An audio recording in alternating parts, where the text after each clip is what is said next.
വിശ്വാസമില്ലാതെ ദൈവത്തെ പ്രസാദിപ്പിക്കുക സാധ്യമല്ല.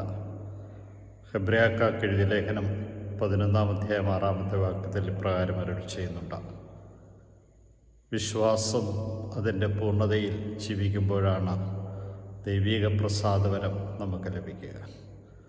ദൈവത്തെ പ്രസാദിപ്പിക്കണമെങ്കിൽ പൂർണ്ണമായ വിശ്വാസം നമുക്കുണ്ടായിരിക്കണം.